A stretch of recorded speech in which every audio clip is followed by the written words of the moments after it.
For 28 straight nights, I've woken up to the same woman standing at my bedside. She's always in a wedding dress. Her eyes are filled with this unbelievable sadness, and I always wake up feeling that my face is wet, like she was just crying over me. I tried telling myself it was just a nightmare, until I found a photograph that proved she was real, and that she's been trying to tell me a secret about my own family that's been buried for 70 years. This isn't the kind of story you tell at a dinner party. It's not something you just bring up in casual conversation. For weeks, it was a story I couldn't even fully admit to myself. It just lived in the shadows of my mind, a chilling little secret that only came out when the lights were off and the world was asleep. But secrets have a way of demanding to be told, and this one was no different. What started as just a flicker in my subconscious, a phantom in a dream, became the most real, terrifying, and ultimately profound experience of my entire life. It forced me to question everything I thought I knew about my mind, my family, and the line between the world we see and the one that whispers to us when we're not paying attention. And it all began, like these things often do, quietly, with a dream I almost forgot by morning. Almost. Look, I've always considered myself a rational person. I believe in science and cause and effect, in things you can measure and prove. Ghosts, spirits, the supernatural, that was all just entertainment for me. Fun for a late-night movie, but not something that had any place in the real world. My world was one of deadlines, spreadsheets, and the constant hum of the city. I'm an architectural consultant, a job that requires precision and logic. There's no room for magical thinking when you're dealing with building codes. My life was ordered, predictable, and, if I'm being honest, incredibly stressful. So when the first dream happened, I had a dozen logical explanations ready to go. It had been a brutal week at work. We were behind on a major project, and I'd been pulling 12-hour days fueled by lukewarm coffee and anxiety. The first time I saw her, it wasn't even a vision, more of an impression, a flash of white fabric in the dark, and a feeling. Not fear, not yet anyway. It was just this deep, heavy sadness that seemed to be seeping into the dream. I woke up feeling unsettled, but I shook it off before my feet even hit the floor. I blamed it on the burrito I'd eaten too late, on the sirens outside, on sheer stress. My brain was just decompressing, I told myself, sorting through the day's garbage. The second night, the image was a little clearer. This time, I could make out a shape, a figure standing near the window. The white fabric I'd seen was a dress, long and flowing. I couldn't see a face, just a silhouette. And again, that same oppressive sorrow. It felt like a heavy blanket, just suffocating the air out of the dream. When my alarm went off, I remembered it more clearly. A woman in a white dress. A bride? The idea was so cliché, it was almost funny. Clearly, my stressed-out brain was just defaulting to old horror tropes. I made a mental note to lay off the true crime podcasts before bed and got on with my day. For the first week, this was the pattern. A fleeting image, a feeling of sadness, and a rational dismissal in the morning. "You're just tired," I'd muttered to myself while brushing my teeth. "Your subconscious is working through commitment issues," I'd theorize, thinking about a recent breakup. I tried all the standard remedies. I downloaded a meditation app. I switched to chamomile tea, cut out caffeine, and even bought one of those weighted blankets that are supposed to feel like a hug. Nothing worked. The dream didn't just continue, it started to evolve. The flashes became longer scenes, and I would wake up with this feeling clinging to me, a cold residue I couldn't shake. It wasn't my sadness. That's the only way I can describe it. You know what your own sadness feels like. This was foreign. It was ancient and bottomless, and it would stay with me for hours, casting this gray pall over my whole morning. My friends started to notice. "You seem a million miles away," one of them said over brunch. I just shrugged and blamed work. How could I possibly explain? How could I say, "I'm being haunted in my sleep by a feeling"? It sounded completely insane. The first real crack in my wall of skepticism came about 10 days in. I woke up abruptly in the middle of the night, my heart pounding. In the dream, she had been closer, not by the window, but standing at the foot of my bed. I still couldn't see her face, it was covered by a veil, but I could feel her presence with this new, terrifying intensity. And then I heard a sound, a soft, rhythmic dripping. Drip, drip, drip. I woke up, and in the dead silence of my apartment, I could still hear it right next to my ear. I shot up in bed, flicked on the lamp. The sound stopped. My eyes darted around the room. No leaks, nothing. My hand went to my cheek, and I felt it. Dampness. My face was wet, and so was my pillowcase, way more than sweat could explain. It was as if someone had been standing right over me, weeping. I sat there for a long time, the lamp on, just listening to my own heart. I tried to reason it away. Maybe I had been crying in my sleep. But as I sat there, shivering, I knew with a certainty that defied all logic that the tears weren't mine. The dream was no longer a visitor. It was an occupant. After the night I woke up with a tear-streaked face, my dismissal turned to dread. Sleep, which had always been a refuge, now felt like a portal I did not want to open. I started to fear turning off the lights. The bride became clearer each night, like a lens slowly coming into focus. I could see the details on her dress now. It looked like silk or satin, with delicate lace on the long sleeves and a row of tiny pearl buttons up the back. The style looked old, maybe from the 1950s. Her hands were clasped in front of her, no rings. The veil still covered her face, hiding her features, but not the sorrow that just radiated from her like a cold fog. And then she started to move. For what felt like forever, she'd just been this static figure. But one night, she took a single, deliberate step toward my bed. The movement was agonizingly slow. And in that moment, I realized this wasn't a passive dream. There was intent. I woke up with a gasp, my muscles completely tensed. That night, I slept on the couch with all the lights on. It didn't help. It didn't matter where I slept. She found me. The dreams were no longer just in my bedroom. One night, I dreamed I was in my living room, and she was there. The next, I was in the kitchen, and her reflection was in the dark glass of the microwave. She was everywhere. The sensory details started bleeding into my waking hours. I'd be at work and suddenly catch a faint scent of lilies and damp earth, a smell that was always with her in the dreams. Or a sudden, bizarre cold spot would form in my office, raising the hairs on my arms. I was constantly on edge, jumpy and paranoid. I know I looked haunted because I was. The most terrifying change was her attempt to communicate. She started to whisper. At first, it was so soft, like the rustle of silk. I couldn't make out any words, just this sound filled with this desperate, pleading urgency. In the dreams, I'd strain to hear her, but the words were always just out of reach.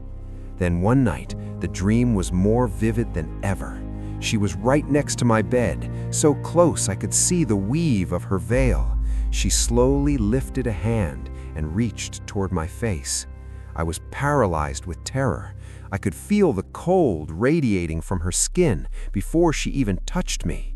Just as her fingertips were about to brush my cheek, I woke up screaming, a raw, guttural sound that tore through my apartment. That's when I started the journal. I felt like a detective investigating a crime happening inside my own head. I wrote down every detail, the dress, the whispers, the layout of my dream bedroom, which was subtly different from my real one. It had these heavy floral brocade curtains and an old-fashioned rocking chair in the corner where my laundry basket should be. My logical mind was fighting a losing battle. I spent hours online, falling down rabbit holes of dream psychology and folklore. I read that a bride can symbolize commitment or grief. I found stories about ancestral spirits and even something called a ghost marriage, where spirits appear in dreams to resolve unfinished business. Was this a psychological break, or was a spirit actually trying to contact me? I felt like I was going crazy, caught between a rational world that had no answers and a supernatural one I wasn't sure I believed in. My life had shrunk. My world was my apartment, my office, and the pages of that journal. I knew I couldn't go on like this. The dreams weren't just dreams anymore. They were an assault, and I was losing.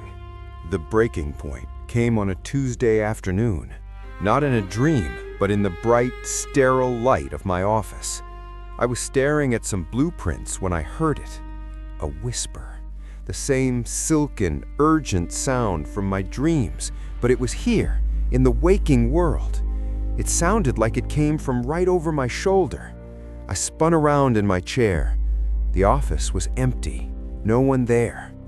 But on my desk, next to my keyboard, was a single, small, milky white pearl button. It looked very, very old. I had never seen it before in my life. I stared at it, my blood running cold. I knew, with a certainty that defied all reason, where it came from. It was from her dress. That was it. That was the moment my skepticism died. You can explain away dreams and feelings and cold spots. You cannot explain away a physical object appearing out of thin air. I packed up my things, told my boss I had a migraine, and went home. I took the rest of the week off. I had to figure this out. My apartment, once my sanctuary, felt like a cage. The air was thick. I deep cleaned the entire place, a frantic attempt to scrub her out of the corners. I burned sage. I rearranged furniture. And it was during this cleaning frenzy that I found the trunk. It was in the back of a closet, an old leather steamer trunk from my grandparents' house that I'd never bothered to open. I was about to shove it back in, but something stopped me. A pull, the same kind of inexplicable certainty that told me the button was hers. With my heart starting to pound, I pried open the stiff brass latches. They snapped open with a loud metallic crack. I lifted the lid. The trunk smelled of cedar, old paper, and time.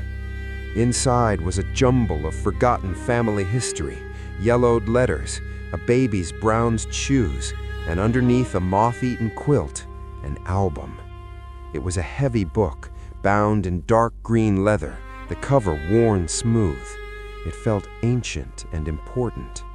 I carried it to the living room and sat on the floor.